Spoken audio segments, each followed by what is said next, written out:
महर्षि दयानंद जी ने पूछा ऐसे लोगों से, उन्होंने पूछा अच्छा ये बताओ ईश्वर अपने आप को मार सकता है? अब बोलो, फंस गए ना, क्या बोलेंगे, हाँ या ना? अब देखो ना बोलना पड़ गया। ईश्वर अपने आप को नहीं मार सकता।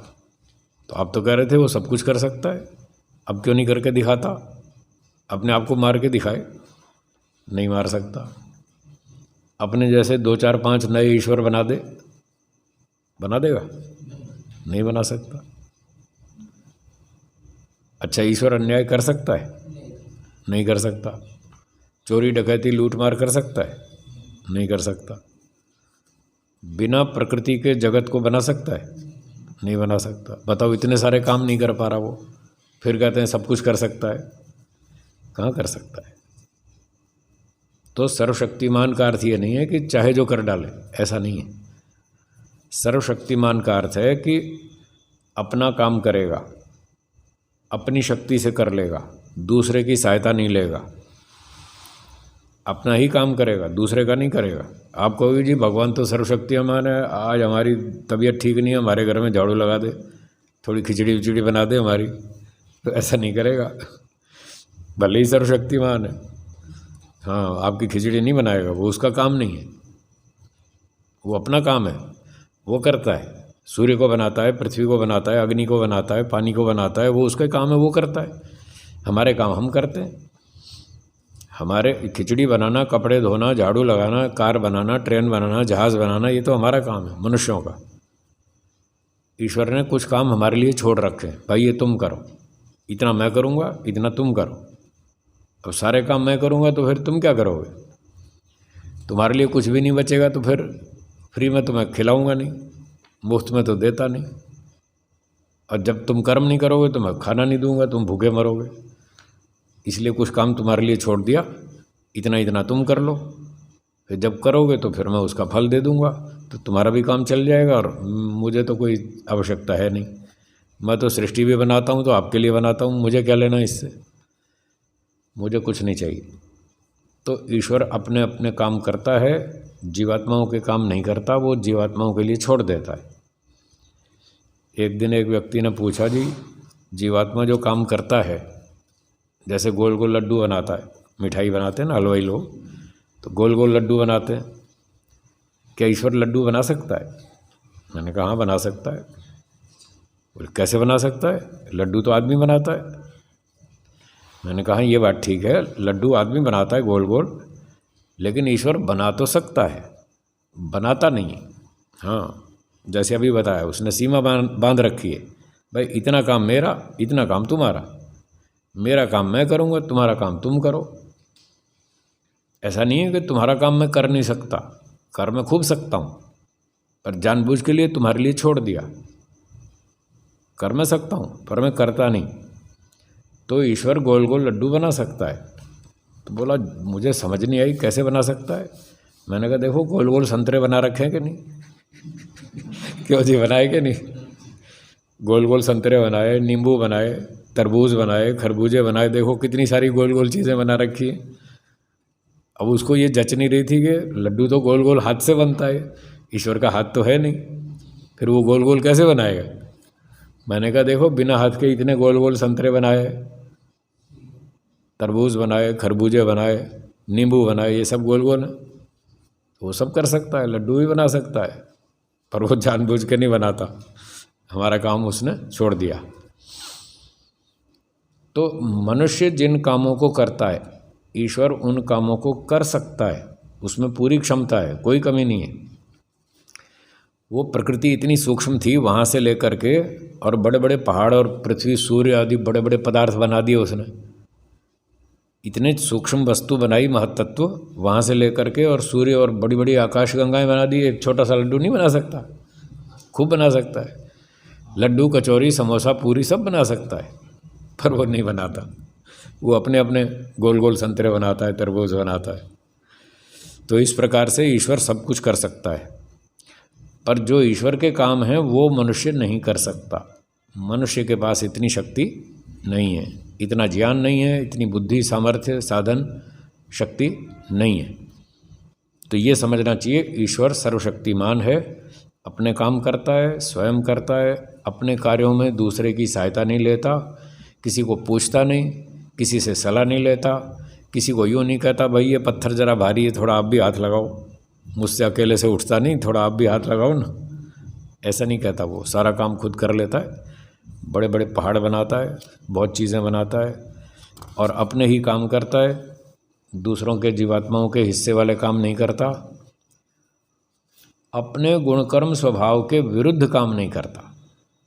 तो चोरी, डकैती, लूटमार, हत्याएं, अपहरण, पाप, अन्याय, अत्याचार, ये काम ईश्वर के गुणकर्म स्वभाव के विरुद्ध हैं, इसलिए इनको नहीं करता। सर्वशक्तिमान होते हुए भी ऐसे काम वो नहीं करता।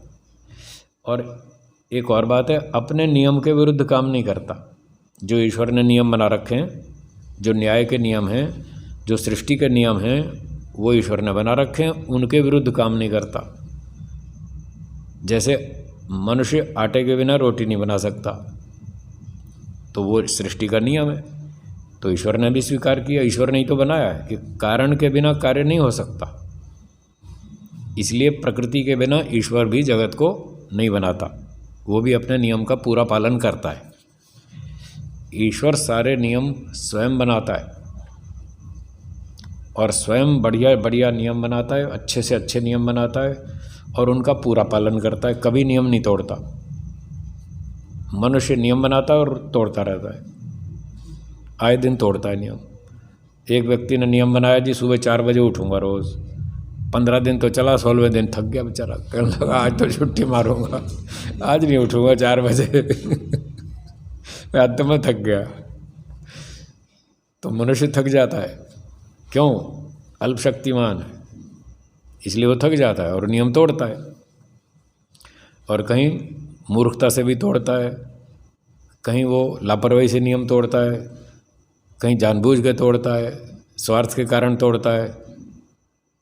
तो मनुष्य तो गड़बड़ी खूब करता है, पर ईश्वर ऐसे काम नहीं करता।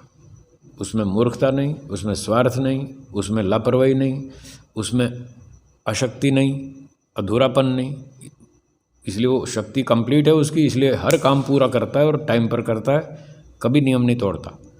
तो ये नियम ईश्वर ने ही बनाया था कि कारण के बिना कार्य नहीं बन सकता, इसलिए वो उस नियम का पालन करता है, प्रकृति से जगत को बनाता है, बिना प्रकृति के नहीं बनाता। अच्छा, एक व्यक्ति ने कहा जी वो ईश्वर भी नियमों में बंधा हुआ है। मैंने कहा नहीं नहीं, बंधा हुआ मत बोलो, ठीक ठीक भाषा बोलो, गड़बड़ मत करो। बंधन तो उसका होता है जैसे किसी दूसरे ने थोप रखा हो, ठीक है ना। किसी ने हम पर नियम थोप रखा है तो भाई हम क्या करें, हम तो यहाँ परतंत्र हैं, सरकार का कानून है, हमें मानना पड़ता है, या संस्था में रहते हैं तो संस्था का नियम है, हमको मानना पड़ता है, तो हम दूसरे के अधीन हो गए, दूसरे के बंधन में आ गए। क्या ईश्वर पे भी कोई ताकतवर है ईश्वर से जो उसको बंधन में डाल दे? नहीं है। तो ईश्वर का वैसा बंधन नहीं है जैसा हमारा होता है। हम अल्पशक्तिमान हैं, हम बहुत लोगों की सहायता से जी रहे हैं, बहुत सारी संस्थाओं में रहना पड़ता है, बहुत सारे संगठनों में रहना पड़ता है, देश में रहना पड़ता है। तो हम जिन जिन लोगों की सहायता लेते हैं तो हमें उनके नियम भी स्वीकार करने पड़ते हैं, तो हम तो बंधन में आ जाते हैं। जिससे लाभ उठाएंगे वो अपनी शर्त रखेगा, साहब मेरी बात माननी पड़ेगी तब ये फ़ायदा दूंगा। हम कहते हैं भाई ठीक है, हमें चाहिए तो ठीक है, हम तुम्हारी शर्त मानेंगे। पर ईश्वर को क्या लेना है किसी से, उसको कुछ नहीं लेना। इसलिए ईश्वर के ऊपर कोई बड़ा ताकतवर दूसरा पदार्थ नहीं है जो ईश्वर को दबा सके, बांध सके और उस पर थोप दे नियम के तुम्हें ये करना पड़ेगा। फिर भी ईश्वर नियमों में काम करता है, तो उसने जितने नियम बनाए वो स्वयं बनाए, किसी दूसरे के नियम थोपे हुए काम नहीं कर रहा। वो अपने नियम बनाता है, स्वयं बनाता है, इसलिए वो स्वतंत्र है, वो पराधीन नहीं है, बंधन में नहीं है, वो सदा मुक्त है, सदा स्वतंत्र है, खुद ही नियम बनाता है और खुद ही उसका पालन करता है। संसार में बहुत अच्छे अच्छे नियम हैं, बहुत बढ़िया नियम है। जैसे कारण के बिना कार्य नहीं होगा, ये नियम ठीक है या गड़बड़ है? ठीक है ना, अच्छा है ना या खराब है नियम? अच्छा नियम है।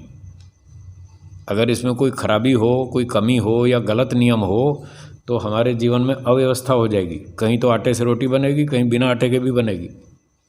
ऐसे नियम टूटने लग जाए तो फिर तो आदमी पागल हो जाएगा। भाई आटा है तो रोटी बनेगी, और आटा नहीं है तो भी बन जाएगी, फिर बाज़ार क्यों जाए आटा खरीदने के लिए। अगर ऐसा हो जाए तो फिर अस्त व्यस्त हो जाएगा जीवन। पर जीवन हमारा अस्त व्यस्त नहीं होता, वो उस नियम पर ठीक ठाक चलता है। ईश्वर का नियम है, आटा होगा तो रोटी बनेगी, लकड़ी होगी तो कुर्सी बनेगी, लोहा होगा तो अलमारी बनेगी, ईंट पत्थर होगा तो मकान बनेगा, नहीं होगा तो नहीं बनेगा। तो हमारे दिमाग में व्यवस्था बनी रहती है और हमें सब बात सिस्टमेटिक समझ में आती है। उसी को ध्यान में रख के हम सारे काम करते हैं, फिर मेहनत करते हैं। भाई सीमेंट ख़त्म हो रहा है, दीवार बनानी है तो जाओ बाज़ार से सीमेंट लेकर आओ। तो सीमेंट लाना है तो पैसा लगेगा, तो फिर पैसा तो है नहीं, तो पैसा कमाओ। मकान बनाना है तो पैसा कमाओ। तो हमारा जीवन व्यवस्थित चलता है, ठीक ठाक चलता है। इसलिए ईश्वर बहुत अच्छे अच्छे नियम बनाता है। सृष्टि के उत्तम नियमों को देखकर ईश्वर की बुद्धिमत्ता का ज्ञान होता है कि ईश्वर बहुत बुद्धिमान है। आप किसी भी संस्था के नियमों को देखो, किसी देश के कानून देखो, भारत के, चीन के, जापान के, अमेरिका के, इंग्लैंड के, किसी भी देश के जो संविधान कानून को आप देखेंगे, अगर वो नियम अच्छे हैं, बढ़िया हैं, सुखदायक हैं, तो हमें पता चलेगा कि ये कानून बनाने वाले लोग बुद्धिमान हैं, इन्होंने अच्छे नियम बनाए। तो नियमों की उत्तमता को देखने से नियम बनाने वाले की बुद्धि का पता चलता है कि वो कितना बुद्धिमान है, और नियम का पालन करने से उसकी शक्ति का पता चलता है। जो आदमी महीने में 6 बार नियम तोड़ता है, पहले नियम बना लिया 4 बजे उठूँगा, और फिर 6 दिन नहीं उठा वो, तो पता चलता है वो कमज़ोर है। नियम तोड़ता है, कमज़ोर है, उसकी शक्ति कमज़ोर है। और एक व्यक्ति सिर्फ 1 दिन नियम तोड़ता है, 29 दिन ठीक काम करता है, तो इसका मतलब उसकी शक्ति उससे ज़्यादा है। और जो 1 दिन भी नियम नहीं तोड़ता, मतलब वो बलवान है। तो इस प्रकार से नियमों का पालन ठीक ठीक किया जाए तो उससे पालन करने वाले की शक्ति का पता चलता है कि इसमें पर्याप्त शक्ति है, ये कानून नहीं तोड़ता, अपना नियम नहीं तोड़ता। अब ये 2 बातें सृष्टि में देखो। सृष्टि में सैकड़ों हज़ारों नियम काम कर रहे हैं। ये नियम बहुत अच्छे नियम हैं, जिनके कारण हमारा जीवन ठीक ठाक व्यवस्थित चलता है। तो इन अच्छे नियमों को देखने से पता चलता है कि नियम बनाने वाला ईश्वर बहुत बुद्धिमान, उसकी बुद्धिमत्ता का पता चलता है। इतनी गर्मी होगी तो पानी ऊपर उठेगा भाप बनकर, फिर ठंडा हो जाएगा तो बादल बन जाएगा, फिर और ठंडा होगा, भारी होगा तो नीचे वर्षा के रूप में गिर पड़ेगा। कितने अच्छे नियम हैं। उन्हीं नियमों से हम सारी व्यवस्था करते हैं अपनी भी।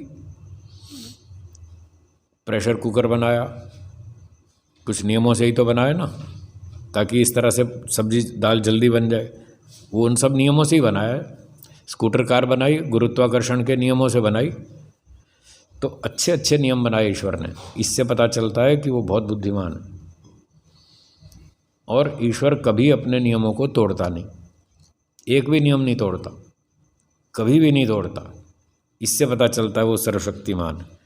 तो बात चल रही थी सर्वशक्तिमान की। अपने कभी कानून नियम नहीं तोड़ता, स्वयं बनाता है और स्वयं पालन करता है। इस प्रकार से ईश्वर को सर्वशक्तिमान समझना चाहिए। अगली बात है निराकार।